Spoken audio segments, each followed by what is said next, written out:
So, ladies and gentlemen, sound check. Does this work? All right. So before we start, we have to overcome some technical challenges. Just kidding. Just put your earphones on. They should work. And don't cover the sensor. That's what was told. And then it should actually work fine. Everyone hears me fine? Good? Awesome. Let's wait another minute and then we kick it off.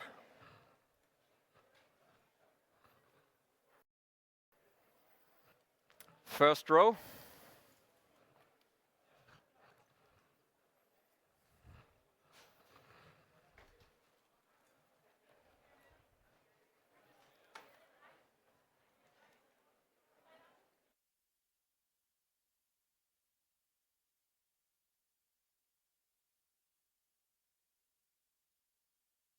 Good.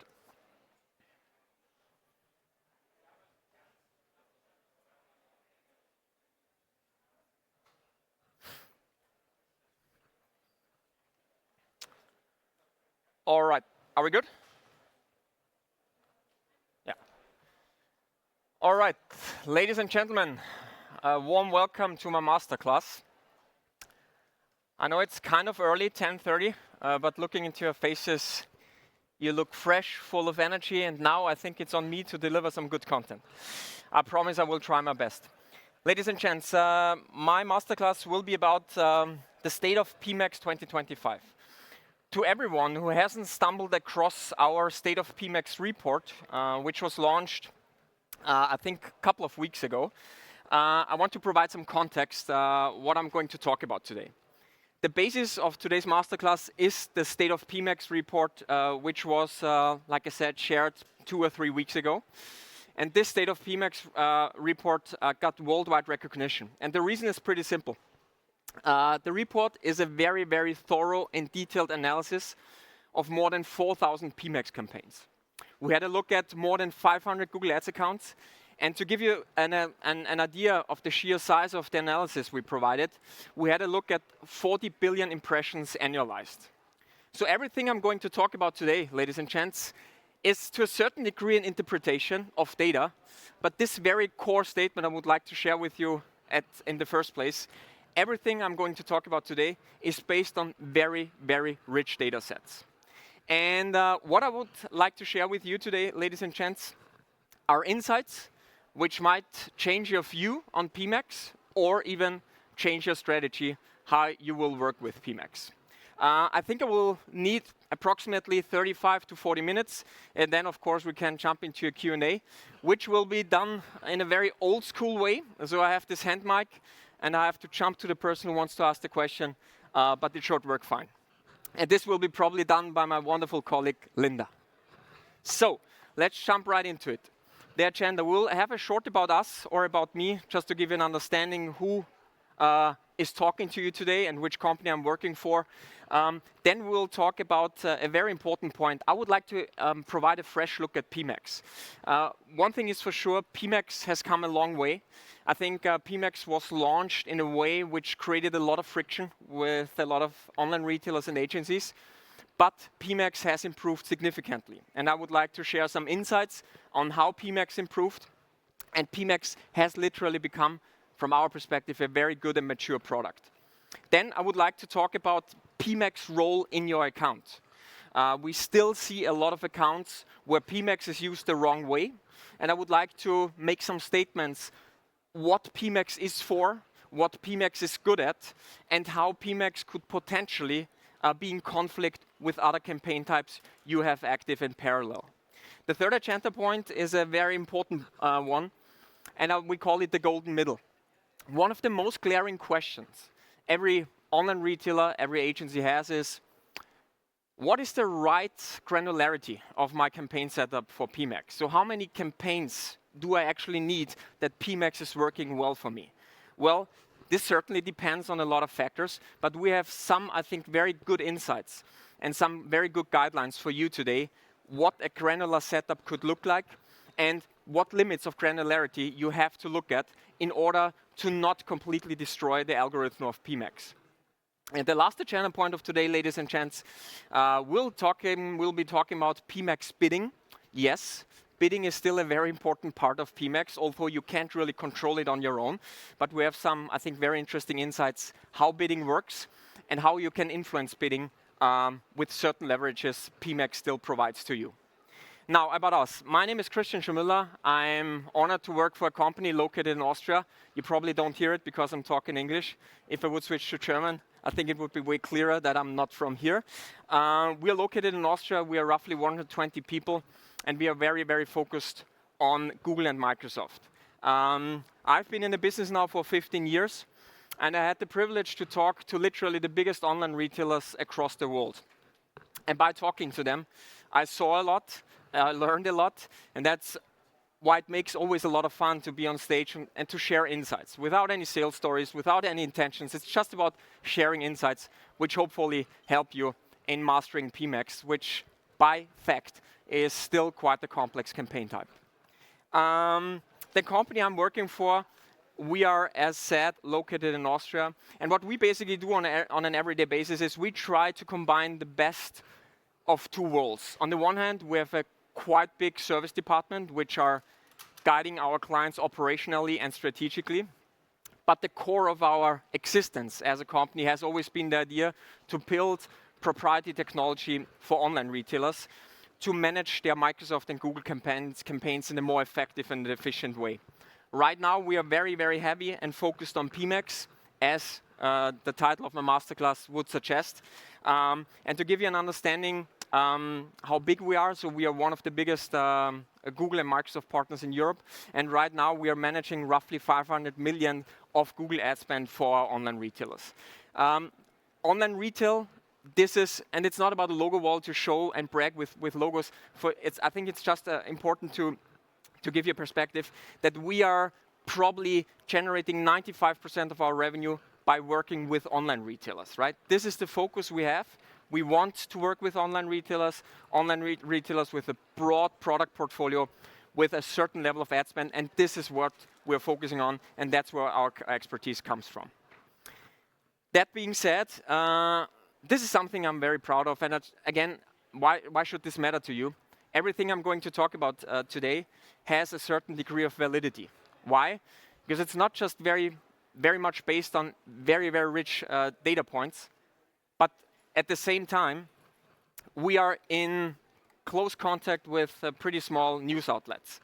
And this makes us very proud because Austria is known for a lot of things. Skiing, football to a certain degree, but certainly not for e-commerce.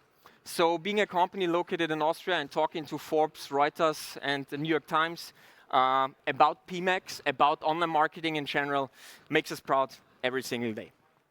Now, enough about us. Let's jump right into it.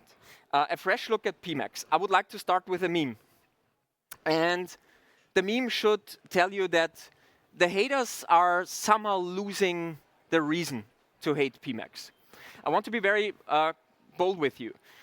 When PMax got launched, there were a lot of criticism surrounding PMax, and rightfully so. But PMax has come a long way. And PMax turned into a very mature product. PMax has become a very solid product. And PMax has become a significantly better product than smart bidding and the smart shopping campaigns. And I will share some slides with you, which certainly can prove that. I just want to remind everyone, the last three major features PMax has launched, which is the channel performance report, negative keyword listing, and the search term report, are three massive features no one was ever thinking about PMax could provide, let's say, 1.5 to 2 years ago. So PMax has come a long way. There are still some flaws, no doubt about that, but it has become a very, very solid product, and PMax is here to stay, that's for sure. I want to remind everyone, and I know time flies, but 2019, there was an article by Jeannie Marvin. I don't know who knows Jeannie Marvin. We're in close contact with her. She was one of the leading people at Search Engine Land, one of the biggest news outlets for paid search located in the US. And in 2019, this was the year when Google started to push smart shopping heavily. There was an article about smart shopping, and there was one statement which I would like to highlight. And Gene Marvin wrote, there will be necessary questions about transparency and control. Why is this so important? Because smart shopping campaigns, which got adopted almost by 90, 85%, everyone got used to, and at a certain point of time, everyone was happy with. I want to remind everyone that smart shopping was a massive black box at the beginning as well. And what I also want to remind everyone, smart shopping has never been opened as a black box. Smart shopping is a black box, and if you compare smart shopping to PMax, you will find out that PMax has become a way better, a way more transparent product than smart shopping has ever been. If you look at the adoption rate of PMax, for everyone who wonders, is the market adopting PMax? Is standard shopping still a thing? Yes, it is. What you can see here now, ladies and gents, is the blue-violet part is the adoption rate of PMax. So what you can see right now that by January 2025, roughly 77% cost share is running through PMax. So 70% of every ad spend running in shopping is running through PMax. And what you can also see is the dark gray part. This was the adoption rate of smart shopping. And smart shopping has basically disappeared, right? By the time of July 2023, smart shopping has disappeared. Why? Because Google forced basically the migration of smart shopping campaigns into PMax. It took way longer than Google expected because they had massive issues with SS360 campaigns migration, but that's another story. But the interesting part for you, ladies and gents, is that the light gray part, which represents standard shopping campaigns, is that standard shopping campaigns still account for roughly 20% cost share. So this old campaign type, standard shopping, is still here. And what you also can see is that especially the last couple of months, the cost share of PMax is slightly decreasing and the cost share of standard shopping is slightly increasing. And this is a good thing for everyone here in the room. Why?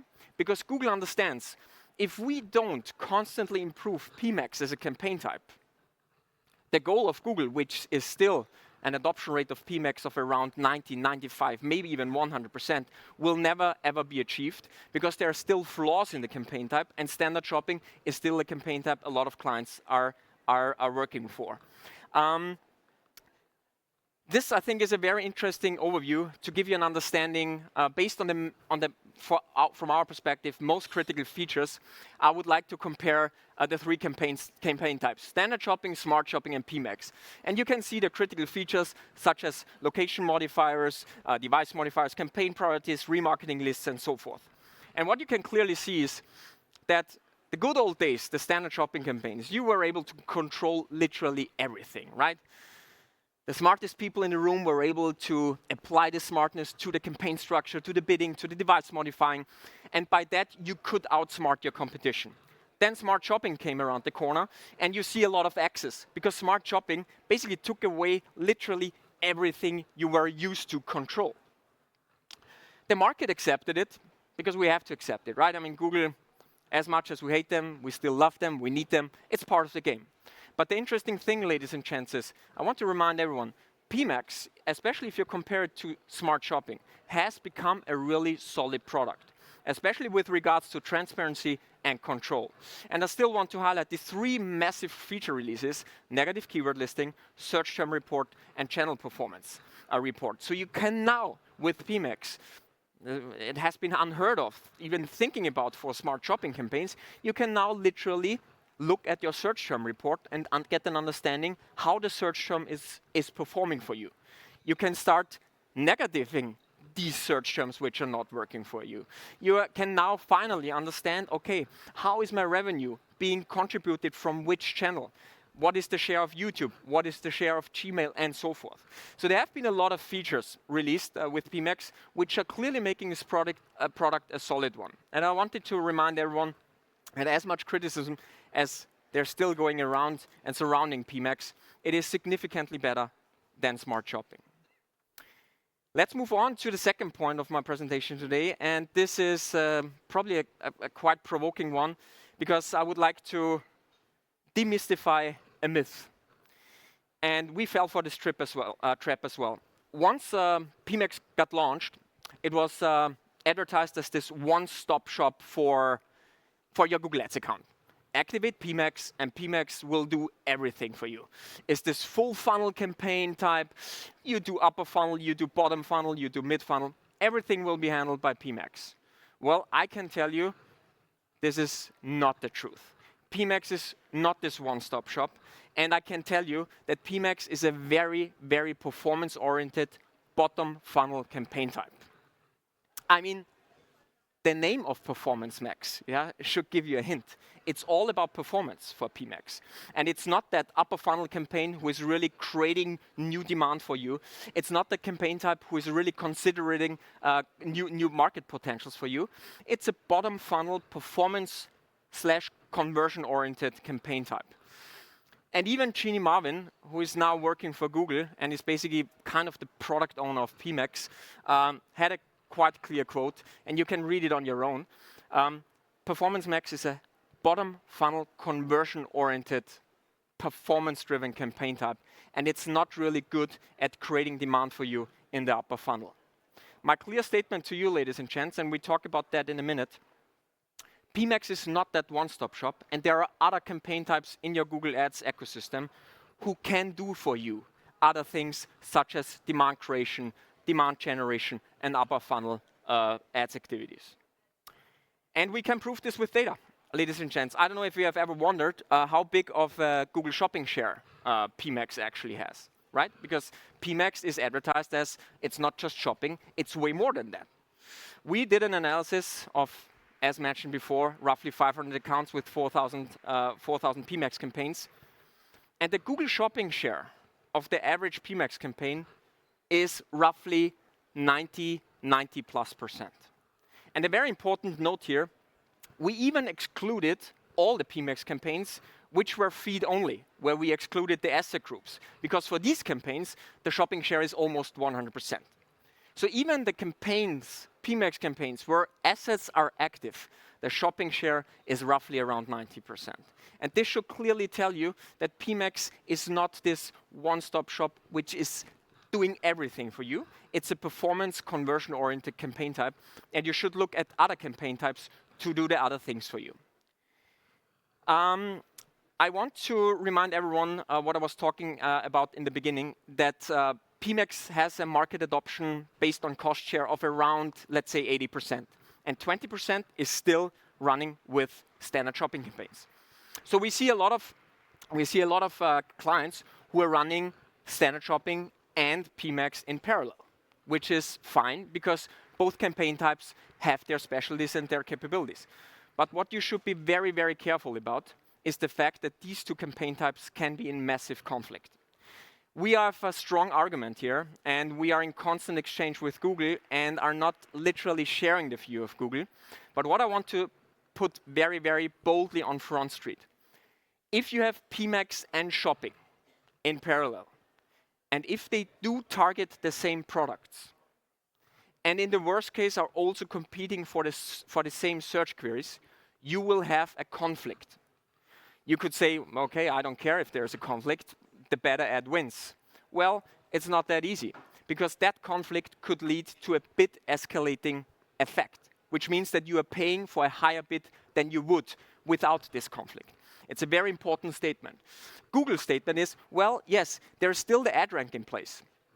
The good old days, the OGs in the room probably are still aware of the ad rank. The ad rank was basically a concept that there was this quality score, and the better qualitative ad always got basically the win for the click, independently of the bid you set, more or less.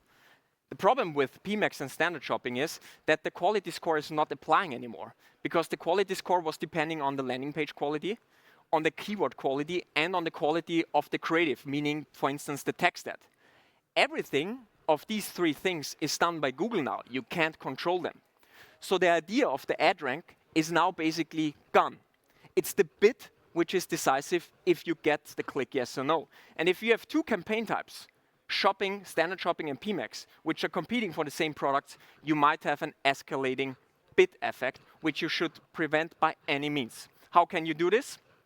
A, make sure that both campaign types are not competing with the same products by excluding products vice versa. This is a very common thing to do. Or you're working with negative keywords to make sure that, for instance, the standard shopping campaigns are excluded from every brand search term, for instance. There are different ways to do it, but please take this with you. If you have two campaign types in parallel, standard shopping and PMax, have a look at it. Are they competing for the same products? And look at the search term report. Are they competing for the same search terms? If yes, you will probably pay a higher bid than you should. Now let's move on to demand gen. I don't know how big of a fan you are of demand generation campaigns. We are to a certain degree. But again, here, ladies and gents, if you have demand gen active, don't fool yourself. There is a massive overlap with Performance Max, especially if you compare the asset-based portion of PMax with demand generation. So if you can see here, you have overlaps with YouTube, Display Network, Discover Ads, and Gmail. Now, what about this overlap? Is there also the potential for a bid escalating effect? And the answer is yes. And here is also more or less a graphic or a diagram which should give you a clear guidance how to deal with demand gen and PMax. So first of all, ladies and gents, demand generation is not a performance campaign. It's not built for this. It's a campaign to create demand. It's not the campaign you want to optimize on ROAS on. It's not the campaign you want to optimize on conversions on. It's about creating demand. Performance Max, on the other hand, as I stated in the beginning, is a conversion performance-oriented campaign, which is bottom funnel. The issue is that a lot of people are misconstruing this fact and are like, I have my PMax campaign, I have my demand gen campaign, and both campaigns are optimized on ROAS and products and conversion. And this is not going to work. And this diagram should help you. If you have PMax and demand gen, and your demand gen is not targeting products, meaning you don't include a product feed in your demand gen campaigns, and you're not optimizing for, and you're optimizing for consideration, meaning you're not conversion optimized, rather than optimizing for demand generation and creation, then there is only very, very limited conflict. And if it's optimized for consideration, there's basically no conflict. So if you have no data feed and it's really optimized on consideration, talking about demand generation campaigns, there's no conflict, and that's the setup how it should be. But a lot of clients, ladies and gents, are running the demand gen campaigns based on product feeds and based on optimized for conversions, meaning they have a product feed, they are not optimized for consideration, but they're optimized for conversions, and then you have a massive conflict again. And this conflict, ladies and gents, is creating bid escalating effects. And it's a very, very important statement to make. So our suggestions, ladies and gents, if you have demand gen in place, which is a great campaign type, look for this diagram and make sure that you don't have these conflicts. They don't help. PMax drives performance, gets the conversions you want. Demand gen creates demand for you, builds your brand. All the things which this campaign type is built for, but it's not a ROAS conversion optimized campaign type, and you shouldn't force it to be like that, to work like that. What about search? Guys, we talked about demand gen, we talked about the conflict with standard shopping. Now, what about search? There's one indication I would like to share with you, how much, I would say, how much PMax is eating into your search volume. And there's one indication which, from our perspective, is the strongest one to get the feeling for that. We had a look at the cost share for dynamic search ads, right? Dynamic search ads, again, pretty great product. Google launched here, came a long way, does a lot of good things. And what we can see here now, ladies and gents, is from the day on, PMax really got pushed into the market. The cost share of dynamic search ads is on a constant decline. And our statement with regards to dynamic search ads is it will disappear, right? PMax will take over this pie of the this part of the game, and dynamic search ads is on its way out. But very important, ladies and gents, when we talk about search, you have to consider one very important thing. Yes, PMax covers your search traffic, which is a good or a bad thing. It really depends on a lot of factors. But what I would like to put on Front Street is, be very, very careful of how much brand traffic PMax is taking away from your search campaigns. Why? Because especially the search, the brand traffic is the one traffic you want to have full control on. You want to control the CPCs, you want to control the quality of the ad. And if you don't force PMax to not go for this brand traffic, PMax will eat into this. I promise you that. Why? Because the one thing which we criticize the most about PMax, it's kind of a lazy campaign type. It's always going for the low-hanging fruits. And the brand traffic is the one traffic which is the most low-hanging fruit there is, right? It's your traffic. PMax doesn't have to work a lot for that. And what we provide here, just take a photo of the slide, we have a script which is for free, which is a brand traffic analyzer, which is basically analyzing how much brand traffic your PMax campaign is eating, basically away from other campaign types. This is just a snapshot of one account. What we did here, ladies and gents, is you can see this constant improvement of brand traffic going into PMax, and we didn't want it to for the client, because this is traffic we want to have full control on. And what we did here is we just excluded the assets, so PMax was not able anymore to create search ads for brand, and you see the massive drop in here. And the remaining levels here, ladies and gents, is probably the brand share going through standard shopping campaigns, which is part of the game, and you can't really completely control it, but you should have a very, very close look at it. Because if the brand share is high, have a look at it. You should way better control it than PMax does it for you. And here is one slide, maybe a photo if you want, because there are the 3 ways how you can exclude brand traffic from your PMax campaigns. I'm not jumping into it due to time reasons. Just take a photo if you're interested in, or we can talk about it later on. All right. And one sneak preview, and we'll definitely cover this in one of our podcasts, blog articles, or maybe next year if I'm here again. SearchMax is about to happen. What is SearchMax? SearchMax is kind of a revolution to the search campaigns as we know it. We call it not search is going to PMax, but PMax is coming to search. So there will be some quite revolutionary things happening for the classic text search as we know it for Google. And I want to highlight 2 things. Highlight number 1, Google will basically take care of the landing page selection. So the good old days where you were setting up the search campaigns and you could basically choose which landing page the text that is channeling the traffic to, these days might be gone. Another very important thing is Google is going down the road of search term matching. It's a very tricky word. What's behind it? Google has basically the idea at some day that there is no keyword needed anymore, even for your search campaigns, text search campaigns, which will be quite a revolutionary thing. So SearchMax is about to happen. We'll keep you posted, ladies and gents, and don't sleep on that, because a lot of PMax features will now be embedded into your search campaigns, which again is a chance and a risk at the same time. Now, the golden middle. I don't know how many people have asked this question to colleagues or to yourself. What is the right amount of granularity that my PMax campaigns work the most effective and efficient way for us? Before we talk about the right amount of granularity, I want to also tackle the myth that PMax doesn't work. We have heard this a lot of times in the past, but I can tell you that PMax is working for you. Again, we had a look at more than 500 accounts. And what you can see here, ladies and gents, is the dotted line was the target ROAS values the clients put on the campaigns of PMax. And the smec blue line, as we call it, was the actual ROAS achieved by these campaigns. And what you can see here are 2 things. A, the clients got way more restrictive with their ROAS settings over time. So the ROAS settings got higher. But the crazy thing, ladies and gents, is that PMax always delivered on it. So what we can say, ladies and gents, based on a set of more than 500 campaigns, that PMax is doing its thing. It's able to achieve your ROAS goals. And this is a very, very important feature of a campaign, because this is what you want the campaign to do, right? You have a ROAS goal, you have a revenue goal, and is it executing against it? Based on the data we have, PMax is working. It's basically achieving the ROAS targets you set. Sometimes it's even overachieving the ROAS targets, which is by design not always a good thing, because you probably lose a lot of market by being too efficient with your campaigns.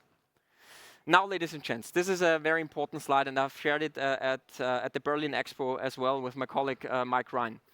And I want to, because this is perfectly the perfect slide to give you guidance, how granular are you even able to be without destroying the PMax algorithm.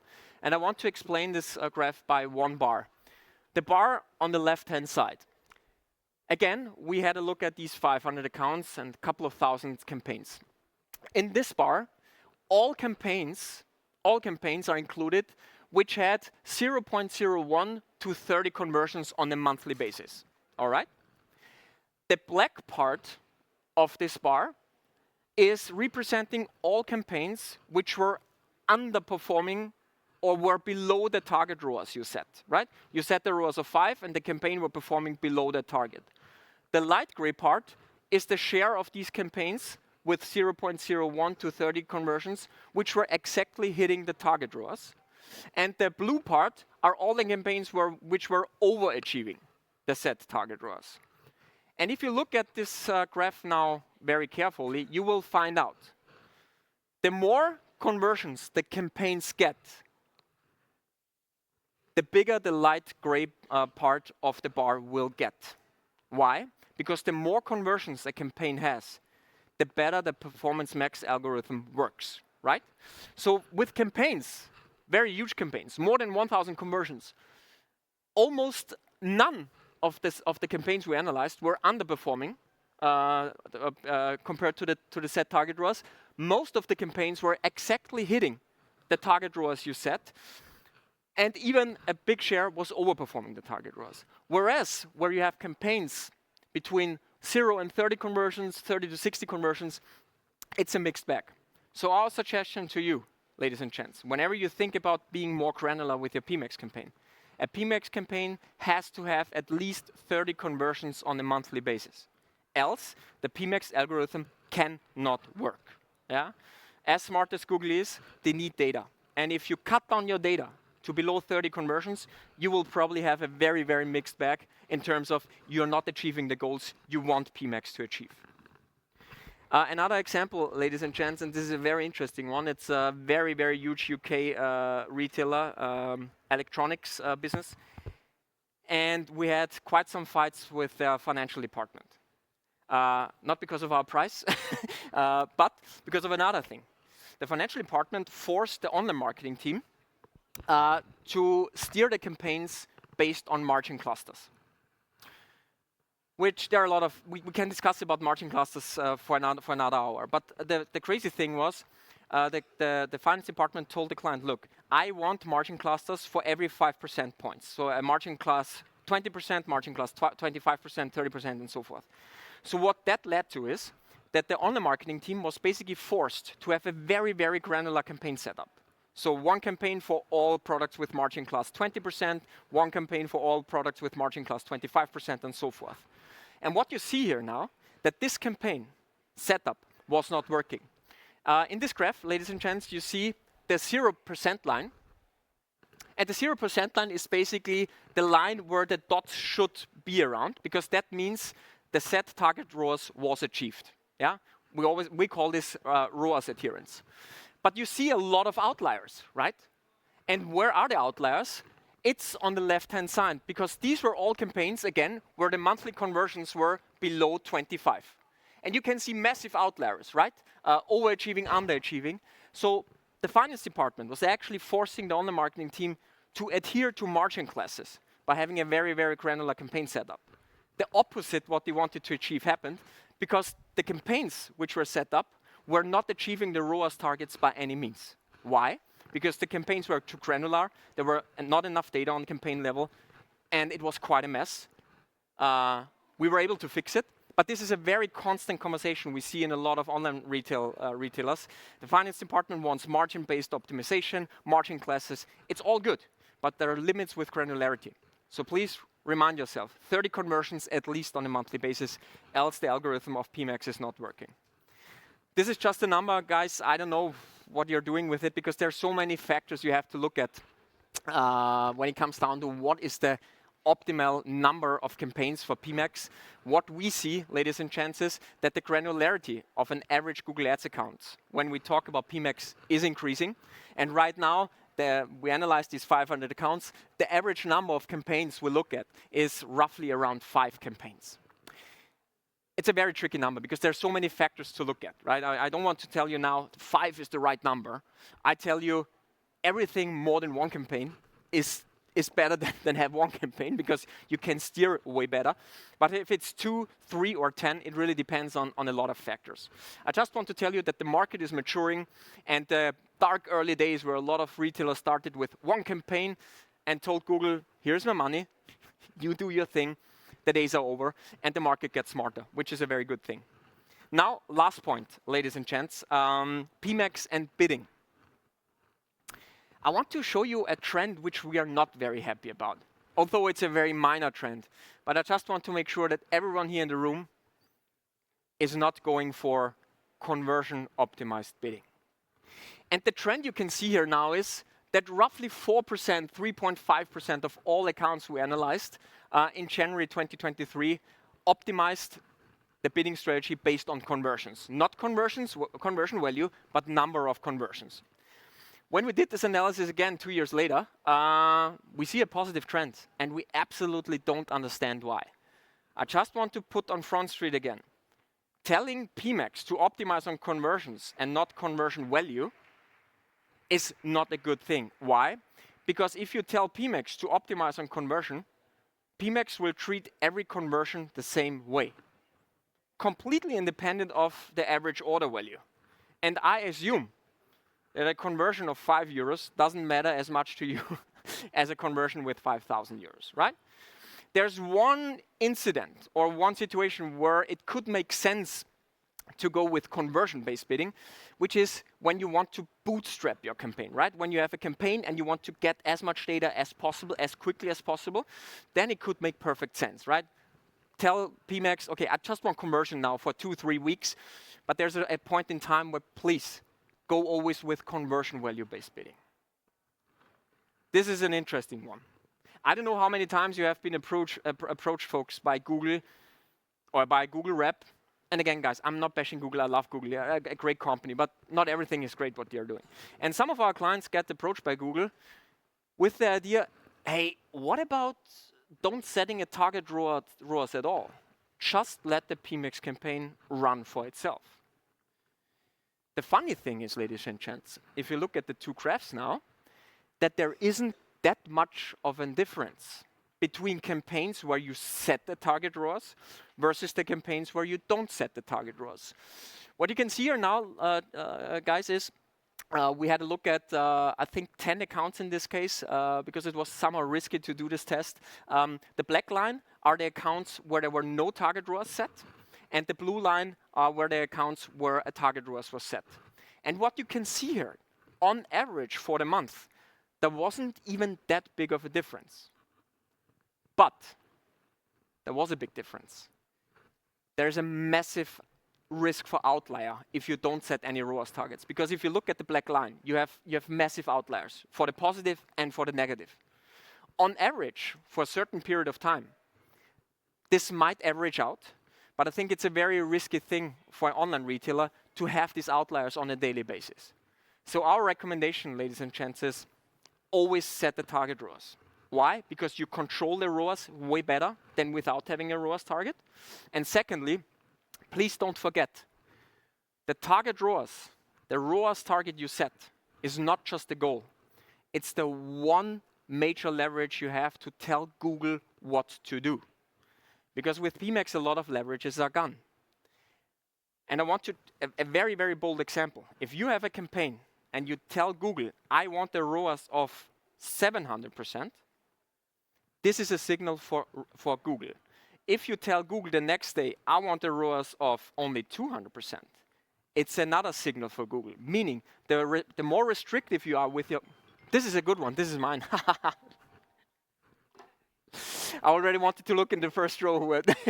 The more restrictive you are, ladies and gents, with the ROAS target, the more restrictive Google will be in search term matching, in pushing products, and so forth. So the ROAS target is one major communication vehicle you should use.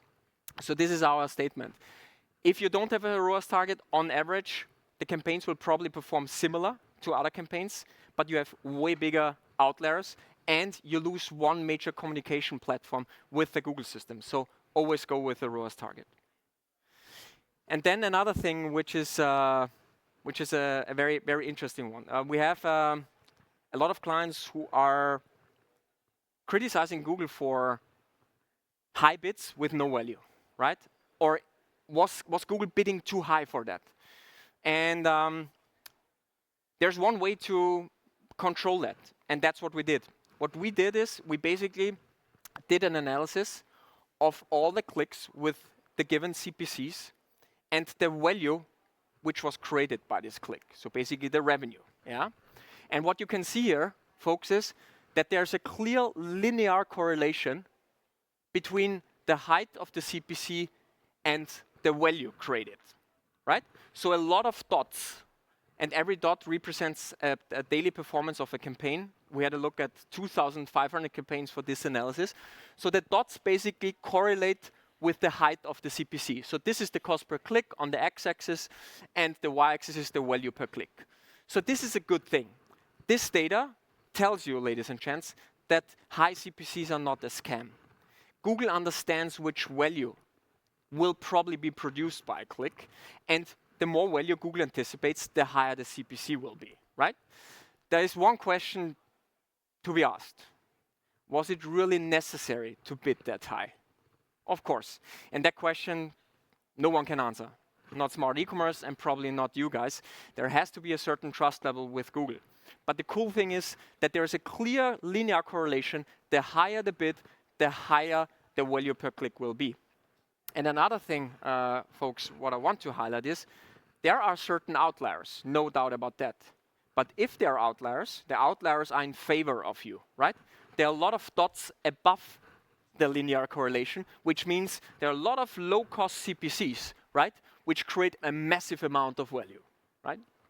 So this is quite a substantial analysis which tackles the never-ending question, is a high CPC bid really producing value for us? Based on the analysis we did, there's a linear correlation, this is good, and if there are outliers, the outliers are most in favor of you, ladies and gents. And now the last two slides, and then we can jump to a Q&A if there are questions. What about profit bidding? It's kind of an excursus because it's not really tied to an insights. It's rather something we're very passionate about. There's one issue Google has, and every retailer has, which is the product which gets clicked is not always the product which gets bought. It's a matter of fact. But the revenue which is created is always attributed to the product which got clicked. This is an issue. And I think there are different use cases to be made. Some retailers, the correlation is very strong. Most of the products which got clicked got bought, but we have a lot of retailers where the products which get clicked are never bought, right?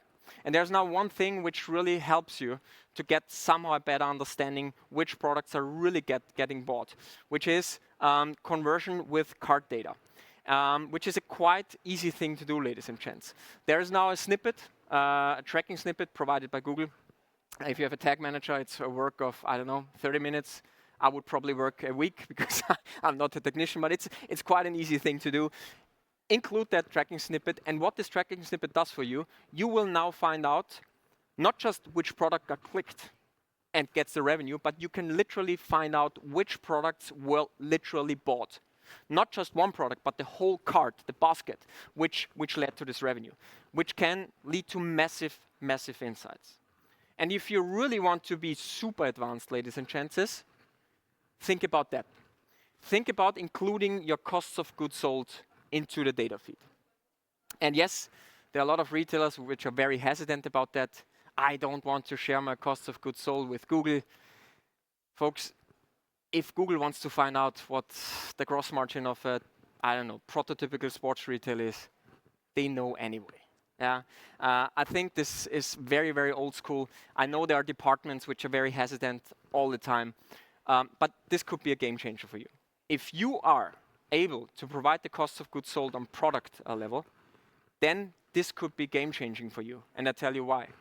Because in combination with the cart, with the conversions with cart data and the costs of goods sold, you could literally start to optimize on your gross margin of the true basket you generated. And this is a hell of a thing. Not just revenue, not just the revenue the product was attributed to because it was clicked. No, you could literally start optimizing on the gross profit of the basket you created with a certain click. And this is game-changing, ladies and gents. And I would recommend everyone to at least think about it.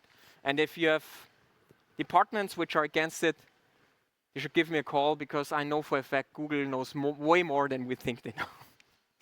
And one thing, this is then, I want to finish my presentation with an insight. This is the adoption rate of our roughly 500 accounts we analyzed. And you would be very, very early to the game, ladies and gents. So if you would be one retailer who is able to put the cost of goods sold into the data feed and start optimizing on, we have currently an adoption rate of only roughly 10%. So 9 out of 10 retailers are not willing to do this. The conversion with cart data, we are already at around 50%. So you can see you would still be early in the market. And I double down on this statement. If you're able to really optimize on gross profit of your basket, this would give you a massive, massive competitive advantage. One last thing. I always told my mom, I will make it one day. And I finally made it. I'm a podcaster now, and I'm very proud of that. Just kidding. We have a podcast, and I'm very proud to join my co-host, or I'm rather the co-host of Mike Ryan, who is one of the most influential e-commerce experts in the world. It's really crazy. This dude knows his thing. And yeah, we talk about a lot of stuff, mostly e-commerce, and we will be very happy if you download that podcast and give us feedback if you enjoyed the content. Ladies and gents, thanks a lot for your time. I hope there was one or two things helpful for you. And I wish you a great rest of the day, and thanks a lot for your attention. Thanks a lot.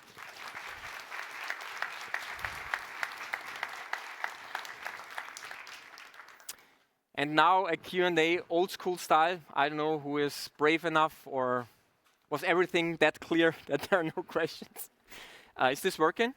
Or yeah, okay. Hi, how are you? Hello, sir.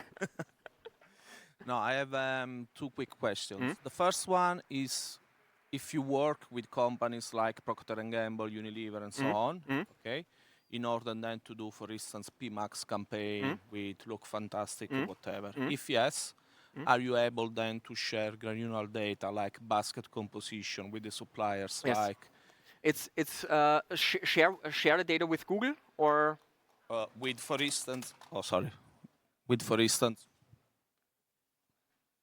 can you hear me? Yeah. Okay. To share then the data, for instance, with Unilever. No, so we are not sharing any sensitive data with any other client. What we can provide, of course, is always benchmark analysis, like adoption rates, average CPCs for a certain industry. But sensitive data such as gross margin data, whatsoever, we are not sharing anything with other clients. Okay, cool. That's it. No, all good, all good. Any other questions, or so far so good? Hey, so first of all, like, podcast sounds great. I'm not so thrilled by another two guys having a podcast mic, but I think I'll still give it a listen. Question for me is, like, you can convince me with data. I'm a marketer. I totally get it. But if I have to talk to someone else, and PMax kind of came on the scene with this trust me bro attitude, instead of like having any like strategy goals and what you can actually lever out of those, what would you tell them? Do you always go the way of, okay, let me first adopt it and then I'll show you that it doesn't work? I think so if the question is PMax the campaign tab you want to put your chips on, right? Or is it standard shopping or any other campaign tab? I'm the big believer, and just yesterday I was talking to quite high executives at Google. PMax is here to stay. So Google will do everything in their power to make this product great. Meaning all development resources, all innovation efforts are going into PMax. So for an online retailer not to constantly be in touch with PMax, would be a strategic failure because this campaign type is here to stay. Meaning, I don't even know if it's a question anymore if you should do PMax, and I fully buy your trust me pro attitude. This is how Google runs, right? And but PMax is here to stay, and every retailer who hasn't touched base with PMax should immediately do it. And I'm not a Google rep. Yeah? I'm just saying this is the campaign type which is the future of Google's strategy. And you have to master it because the alternatives will run out of gas. Although standard shopping still has some share, the efforts of Google, which is one of the most successful companies in the world, are focused on PMax. I think it's rather this meta conversation than this data-driven thing. Oh, absolutely it is. Thanks a lot for your question. Linda, ich glaube da hinten und da, ich sehe nämlich so schlecht mit dem Licht. Sorry. So first of all, thank you for all the insights. And my question is, as you already mentioned, you shouldn't make use of so many PMax campaigns within your campaign structure. But what does the inside of the PMax campaign look like in your opinion? Should you make use of also general few asset groups, or do you make or create a lot of specific asset groups based on target groups or product groups? Yes, it always depends on how much effort you have to put in, because it's always the incrementality, right? How much more revenue will it bring you if you really have a very granular asset group strategy? If you have the capabilities and the resources, it's a clear yes. The better the assets are, the better it works for you. But always be aware of how much increment does it do for you, right? So I would suggest if you are really testing some very individualized, specific asset group strategy, think about the test to prove that it does make a difference. In general, I would say it's a good thing to do, but be aware of your day has 24 hours, like everyone else. Are there other leverages which might have a bigger impact on it? So yes, but I would really test it. Yeah? Does it make a difference? So in your experience, it's better because also the value it's better to a certain degree. It's better to a certain degree, and there is this point of like the concept of diminishing returns applies to everything in life, and the same with this asset individualization and asset group specific approaches. Perfect. Thanks a lot. Thanks a lot. Yeah.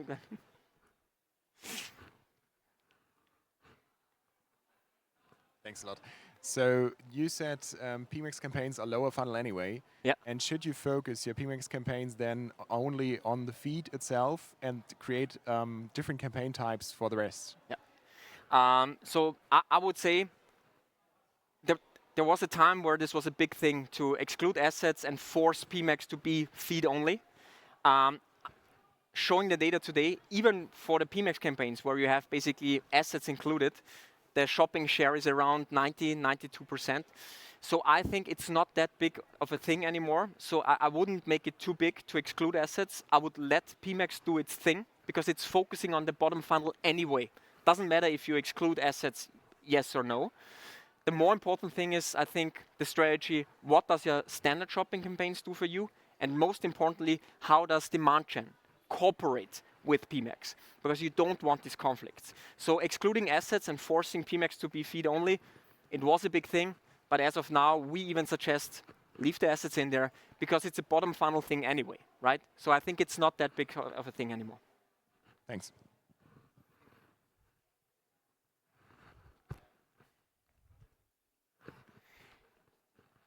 Yeah, all good, all good.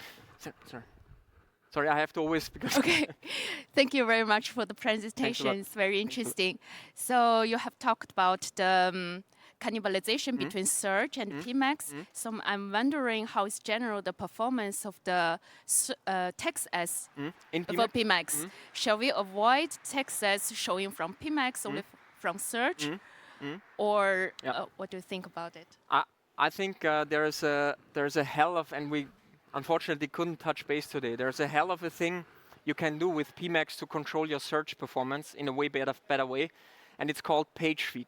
There is the technology to basically force PMax to push certain landing pages based on the landing page performance. It's a hell of a thing to do because you know based on the data which landing pages are performing, and you could actually tell PMax, these are my top 20 landing pages, and all the products which are correlating with these landing pages, I want to push for my search traffic. It's a hell of a thing to do. Unfortunately, we can't dig into this now, but we can talk later on. So in general, I would say, especially the brand traffic, control it on your own. Don't let PMax eat your brand traffic, because it dilutes the performance overall, because the brand traffic is something you have been working for as a company, and PMax is just covering it. So that's the one advice we give to everyone. And then it's really, it depends on answer, unfortunately. But what I can tell you is exclude the brand stuff, first and foremost, control it on your own, and the rest we would have to really look into detail, because I think there's no generic answer, unfortunately. But the brand thing, control it on your own, clearly. It's a clear statement. Yeah, right. Understand. Thank you. Hello.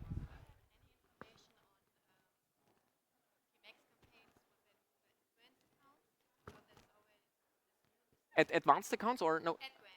No, I don't have any information. I don't know. What I can tell you is that we call it the PMaxification. Every big platform, Meta, Amazon, TikTok, they are following the footsteps of Google. So if you look at Advantage Plus campaigns of Meta, it's basically PMax for Meta. This is another thing why I think it's so important to master PMax, because every platform will have basically a similar approach to what Google does in PMax.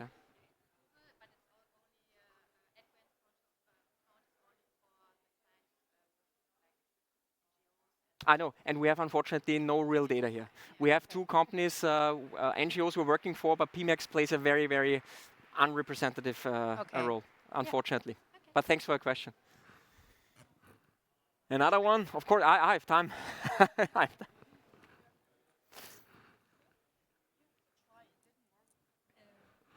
Oh, yeah, there you go. Thank you very much. Just very quick. We're talking about excluding brand keywords from PMax to control brand search. How about when you're running a TV campaign, which automatically uplifts your search volume? Yep. It's usually recommended to actually keep on your brand keywords Of course. under, but is in this case also recommended to keep them away of the PMax, Yes. and mainly only in the search and brand 100%. campaigns? Very Okay. important. Brand to cover brand traffic is very, very crucial, right? Because this is the traffic which is super cheap, has a high return on ad spend, and you don't want to let it go somewhere else. We are just saying, don't let PMax does the coverage for this brand traffic. You have other campaigns for that, right? The search can be the text search or standard shopping, where you have way better control on basically your search traffic. Meaning, if you have a TV campaign running, make sure that you cover everything. But I wouldn't let PMax do the brand coverage. Okay. Yeah. Okay, thank you very much. Ich glaube, da hinten, Linda.